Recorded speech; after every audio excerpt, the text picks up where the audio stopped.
We start with verse number 5 of Surah al-Mulk.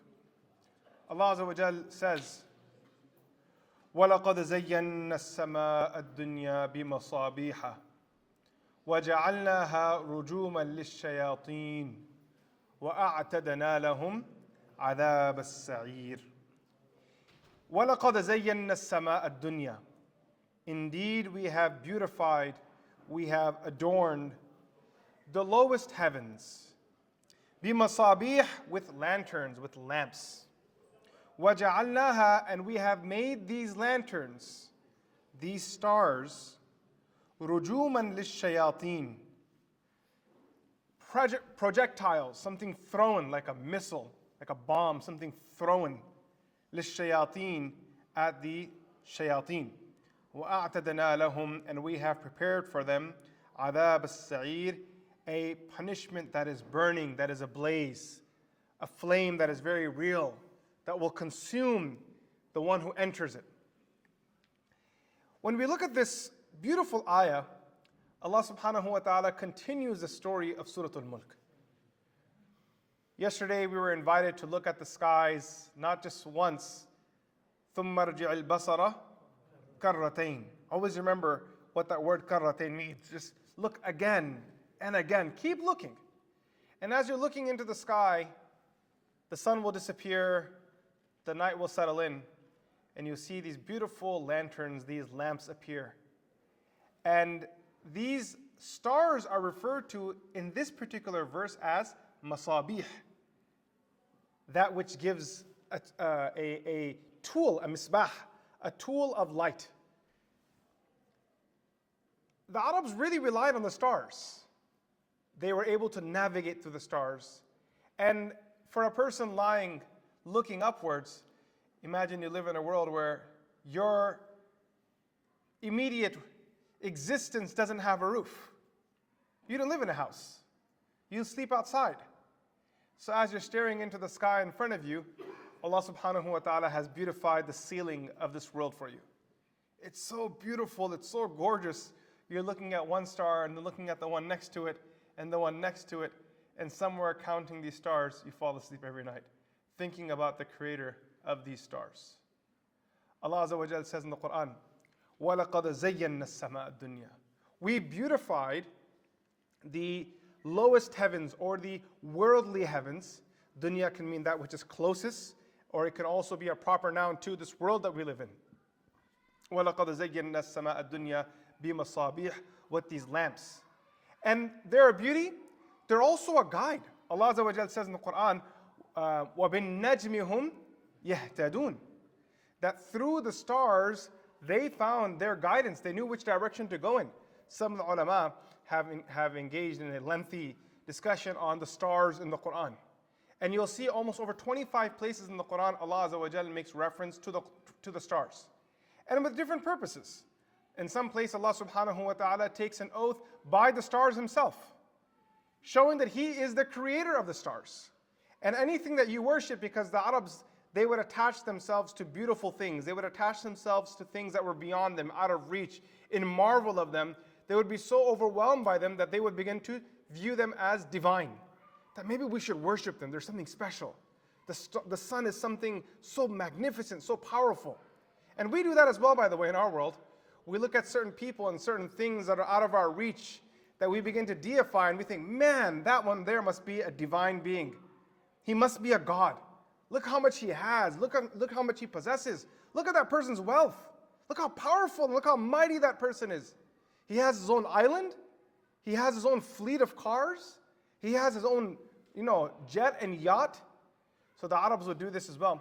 The Prophet ﷺ taught them that this wasn't the case. They had a lot of misunderstandings regarding stars. In one narration we learn, it's an authentic narration, the companions, they said, "O Messenger of Allah, is it true that when a shooting star passes by, when we see one in the sky, that is a sign that someone great has died, or someone great is born?" To that Rasulullah ﷺ said, "No." What are these? He said, this is Allah subhanahu wa ta'ala punishing an angel that is, he is punishing a shaitan that is trying to eavesdrop on the message in the heavens. He is trying to listen to something beyond what he is permitted to listen to, stepping outside of his limits. Allah Azza wa Jal says in this verse, وَلَقَدْ زَيَّنَّا السَّمَاءَ الدُّنْيَا بِمَصَابِيحَ وَجَعَلْنَاهَا. The ha is referring back to the masabih. And we made those lanterns, those lamps, رُجُومًا لِلشَّيَاطِينَ, that which is thrown at the shayateen. And the word used for shayateen, also in the Quran, Allah Azza wa Jal refers to the shayateen as ar-rajim. وَجَعَلْنَاهَا رُجُومًا ar-rajim. You see the words? Very similar. Rajam in Arabic means to throw a stone, to throw something. Rajman, what do you call this? Ramiyul Jimar. In Arabic, we have a saying for this during the Hajj season, that when a person, when they stand in front of the pillars on the days of the 11th day, the 12th day, and also the 10th day, you throw pebbles at this big pillar in front of you. Khair. In other places of the Quran, what's fascinating is when Allah Azza wa Jal refers to this similar thing of the shayateen being punished, Allah subhanahu wa ta'ala there uses the word shihab, which is a flame.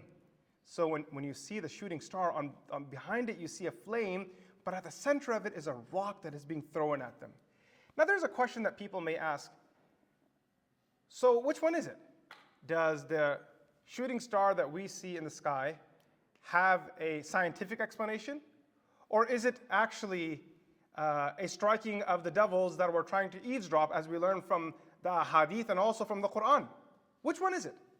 So Mufti Muhammad Shafi Usmani Sahib answers this issue very beautifully. He says that this sort of understanding or pitting two causes against one another is a dichotomy itself. This isn't fair. Because Allah subhanahu wa ta'ala is the one who creates the means, and He's the one who creates cause. Is it possible for Allah subhanahu wa ta'ala to create two purposes in one action? Yes or no? Is that outside of the being of Allah? Is that outside the power of Allah? La hawla wa la quwwata illa billah. Right? On one side, we see physically, Allah Azza wa Jal has a whole system of engagement of how rain is lifted, how the winds carry, how the clouds then drop water. That's a very physical, very clear thing. But could there be a second purpose behind that whole process? Absolutely. There could be a subtle delivery of rizq, which is aside from the water that needed to reach there for another purpose. Like one rainfall can have 10 different benefits. It can have 3 benefits for 3 people and 1 harm for 1 person, depending on whatever Allah Azza wa Jal has written for that. And this is a very important point, that even when a person sleeps, there are so many benefits. Your body rests, it relaxes. There are some friends of Allah that during their relaxation, they receive inspirations through their sleep. One action can definitely have multiple purposes. And if you ask me, I think that is actually the lesson of this particular verse. Because Allah Azza wa Jalla lays out 2 things. وَلَقَدْ زَيَّنَّا السَّمَاءَ الدُّنْيَا بِمَصَابِيحَ وَجَعَلْنَاهَا رُجُومًا لِلشَّيَاطِينَ. That what you see in the heavens, as you're looking for the flaws in God's creation from the previous verses, understand what your eyes witness, they all have multiple purposes. Whatever you think you understand, there's actually much more to that secret. And then subhanAllah Azza wa Jalla finishes off the ayah by saying, وَأَعْتَدْنَا لَهُمْ عَذَابَ السَّعِيرِ. And for the shayateen that try to steal the whispers or steal the statements, the conversations from the heavens, Allah Azza wa Jalla has prepared a punishment for them. May Allah subhanahu wa ta'ala protect us all. May Allah Azza wa Jalla keep us in His protection and save us from any anger and punishment. Wa sallallahu ta'ala ala sayyidina Muhammad. Assalamu alaikum wa rahmatullahi wa barakatuh.